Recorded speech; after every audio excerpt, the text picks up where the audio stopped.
Okay, so this video is for experience plan number 3, and the learning story video that goes along with it is the small group time video. So basically in that video, it is an educator with a group of around maybe 6-7 kids, maybe 8 kids. And there's a tray of materials, and basically she's just getting the children to identify what the materials are in the tray. So my idea for my experience plan was to allow the children to each pick one of the materials from the tray and then create something that's related to it. So for example, in the tray there was a toy duck. So something that would be related to a duck, you could make ducklings, like you can make eggs, little duckling eggs or actual ducklings, or the children could create like a pond, not using real water because that wasn't where I was going with this experience plan, but using just other materials to like simulate water, whether it's they draw water or use Play-Doh or modeling clay to like represent water. So yeah, because this is also another more, it's not only art, because I've included the art area, the block area, like there's just different areas that are included in this plan, as you will see when you see the plan. But I've tried to make it tailoring to like all kids and their interests, and just different ways for them to express what they think and their ideas. So, and I think this experience plan, once you see it, I think that's it. I did a good job of like trying to create that, like a space where the kids can use a lot of different materials or different areas in the classroom to create their ideas. So yeah, that's an example. So also, if one of the children chooses like a pig, because there was a pig in the tray, if they choose the pig, then they can create like a farm or like a stable, like a pig pen stable kind of thing. Or there was an egg, the kids could create like eggs, like they could make like a fried egg, like with the egg white, with the egg yolk in the middle, like, you know, something like that. Like just using their creativity to like create something that's related or like a byproduct of the material that they chose, or the object that they chose, I mean.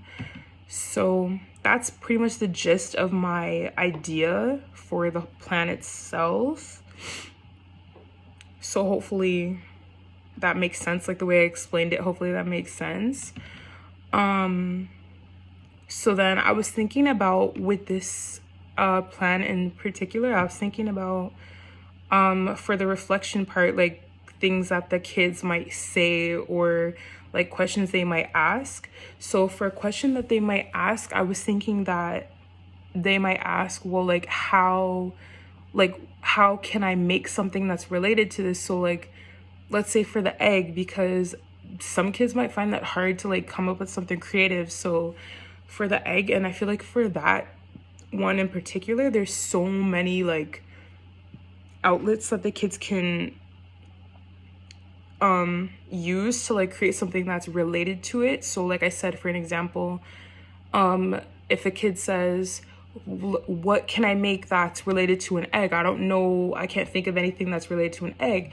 And I could say, well, do you have eggs at home? And then it could, like a conversation like that, like, do you have eggs at home? And if they say yes or no, then I can go further. Like if they say yes, then I could be like, okay, so have you ever seen an egg cracked? Like, have you ever seen what's inside of an egg? And if they say yes, then I could say, well, maybe we can create that. We can create what we've seen come out of an egg before. Or have you seen an egg being cooked? What does that look like? Could we create something like that?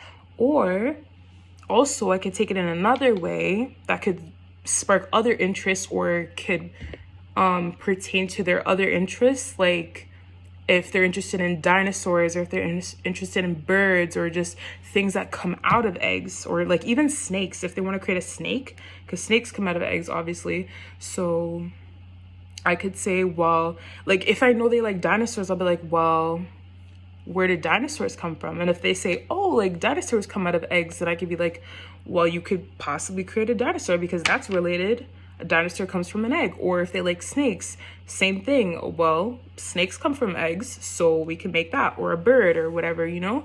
So I feel like with that one, that object in particular, there's, well, with all of the objects, you could really find like really cool creative ways to like create things that are related to it. But I feel like for that one especially, I feel like that would be a really challenging one for kids, maybe because they don't always think outside of the box like that. So getting them to think that would be, I think, really cool. And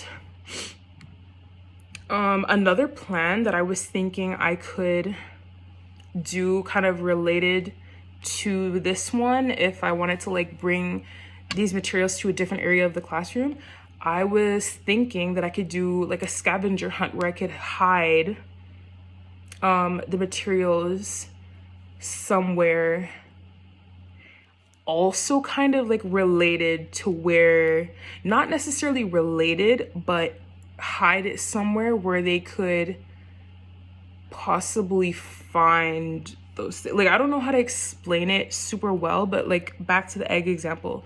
So the egg for the scavenger hunt, I could hide it in the sand table because some animals bury their eggs in sand, or like turtles, you know what I'm saying? So it's just like I'm trying to get them to think outside of the box, really. And then even with the scavenger hunt, like me thinking outside of the box, like pushing myself to kind of find ways to like spark interest in them and conversations with them with where I've hidden the things. Like I said, the egg in the sand, that could spark a total conversation about, like I said, turtles or other like sea creatures that have eggs, fish and stuff, you know what I'm saying? So if I put the egg also like in water, it doesn't look like a fish egg, but fish lay eggs, right? So like they could kind of make those connections too. So I think that'd be really kind of cool. And also one thing that I wanted to say about my role, also for like the reflection part, in this experience, obviously in every experience, part of our role is to encourage the kids to like think outside of the box and to like really be creative in things that they're doing. So I think for this one in particular, it's like super important for me to ask a lot of open-ended questions about the materials that they're using, and to really get them to understand like a lot of these materials relate to different things, and those things can be like so different, right? Because like the egg, which I've been continuously talking about, so many different animals and creatures, whatever, lay eggs. So like that can be spread across like such a wide variety of like conversations. Like we can literally have like several conversations about eggs alone. So like that's what I'm saying. Like I feel like my role in this activity in particular is like super important. Like the questions I ask, like the